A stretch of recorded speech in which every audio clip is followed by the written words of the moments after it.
The Homecoming. I've always hated the smell of paraffin. When 4 human beings are forced to live, eat, sleep in a double bedroom, smells are something you notice. Dad hated being late for an event, and Mum would always take her time getting ready.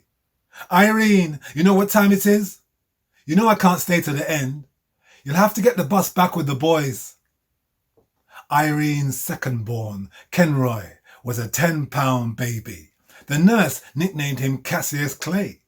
He was quiet and calming, unlike Keith, firstborn, who was inquisitive and full of mischief. In 1968, my father was sick of the status quo, so he pushed the needle into his bloodstream and watched the revolution flow. Dad had 2 loves, music and cricket. He got high on playing steel pan.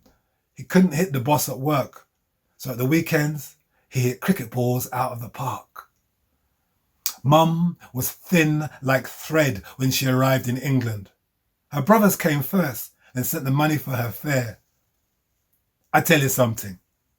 They arrested my mother at immigration for trafficking sunshine in her suitcase. Grey smog became the new black. My parents planned like revolutionaries to feed 2 boys and put clothes on their backs. She worked shifts, 6 till 2 and 2 till 10.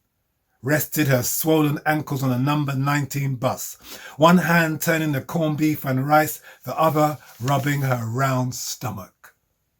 Mum felt the cool of a new moon spark a revolution in Vietnam as the Allies caught the sting discharged from the Viet Cong tail. I flinched as Ma was pinched in cash-strapped Britain. Harold Wilson had a rabbit hidden under his hat.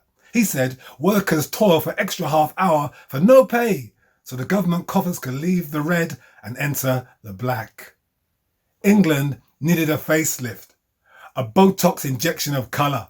Fish and chips in newspapers became, I'll have a chicken tikka and some rice and peas.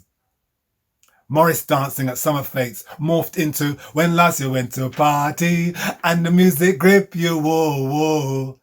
Long time. 50 years later, Home Secretary Amber Rudd sings the Windrush blues, sporting her embarrassment like a red comic relief nose whilst trying to run in size 20 shoes.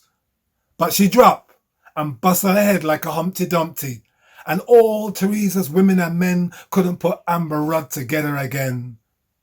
In London's Grosvenor Square Garden, anti-war demonstrations storm the streets. George Harrison's guitar gently weeps. 200 arrested, 91 beats in the head. Blood ran like water down my mother's legs. The crowd surged forward. The midwife said, push! I went to war for my independence. Britain gave independence to Chago with one hand, whilst holding Archipelago behind its back. Chago Islanders get a one-way ticket to nowhere. 2,000 citizens removed. Not even a dog left on the ground. The Americans get a tropical military base, and the Western media don't make a sound. I cried out as the midwife slapped me and placed me in my mother's arms. My father pushed his finger into my fist, and I held on real tight. After 9 months of kickboxing inside a giant bouncy castle, I wanted to sleep, and the last thing I wanted to do was smile.